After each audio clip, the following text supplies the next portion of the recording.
국회 인사청문회에서 저는 그렇게 살아오지 않았습니다라고 답을 하신 적 있으시죠? 예. 그것은 본인의 도덕성과 본인의 직무적인 일종의 연결성에 대한 자신만만한 그러한 태도를 반영한 것이라고 하면 되겠습니까? 오만하게 보였다면 죄송합니다. 아니, 오만하다는 얘기하면 듣기 좋았습니다. 예. 오늘 그러한 자세로 답변을 해주시길 바랍니다. 예. 이재명 민주당의 당대표와 이화영 전 지사를 공모 공동정범으로 대북 송금건에 대해서 얼마 전에 검찰이 기소했습니다. 맞습니까? 기소한 사실만 알고 있습니다. 이거는 한동훈 버전하고 좀 다른데요. 왜 이렇게 많이 모르죠? 장관이 개별적인 사건 내용을 다, 의원님께서도 장관 해보셨지만 장관이 개별적인 내용을 다 알기는 어렵고 어떤 사건 처리했다 정도는 보고를 받아서 알고 있습니다. 본의원이 판단하는 이재명 대표에 대한 기소는 전문 증거에 기반한 무리한 기소다. 아무런 직접 증거와 정황 증거조차도 없다. 심지어 서울중앙지법 판결문에는 그 이화영으로부터 들었던 김성태의 진술이 전문 증거에 해당하는지조차도 판단을 못하고 있습니다.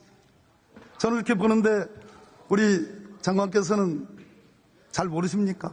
이 부분에 대한 견해가 없습니까? 개별적인 사건의 증거 판단에 대해서는 재판 과정을 통해서 밝혀질 것으로 생각합니다.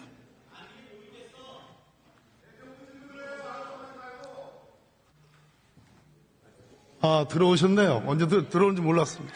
PPT 한번 보시죠.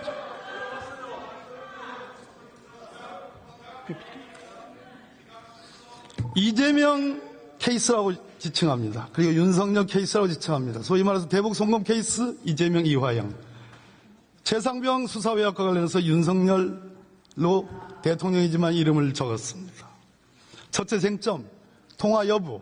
두째 쟁점, 외부에서 작용을 했다라고 검찰이 주장하는 이재명 대표의 작용, 윤석열 대통령의 외압의 흔적들, 그것을 놓고 따로 치고 중간에 있는 김성태 혹은 박정훈, 이 사람들이 결론을 바꿀 만한 또는 독자적 동기가 있었느냐를 두 번째 따져봅니다. 세 번째, 송금의 결과가 있느냐, 외압의 결과가 있느냐, 이 세 가지 관점에서 두 케이스를 한번 비교를 해봤습니다.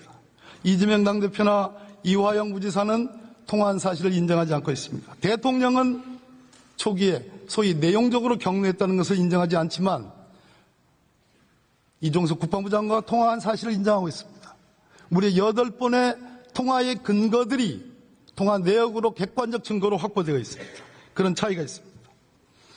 김성태의 주가 부양, 김성태는 쌍방울과 함께 나노스라는 자회사를 만들어서 주가 부양의 필요성이 있었고 대북 관련 사업을 추진을 해왔습니다. 그 결과 엄청난 주가 차익을 냈습니다. 박정훈 단장은 어렵게 수사를 해가지고 어렵게 이첩을 했음에도 불구하고 외압으로 외에는 설명하기 어려운 상황이 박정훈 단장의 입장입니다.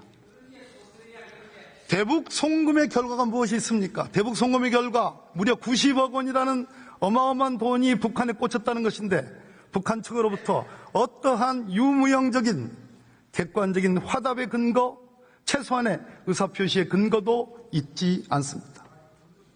최혜병 외압 사건은 장관이 아시다시피 원하는 대로, 대통령이 원하는 대로 말 그대로 기록을 회수했고 박정훈 대령의 보직을 해임했고 최종적으로 8명의 혐의자들이 2명으로 축소됐고 임성근 1사단장이 혐의자에서 빠졌습니다. 이렇게 명백한 결과가 있습니다.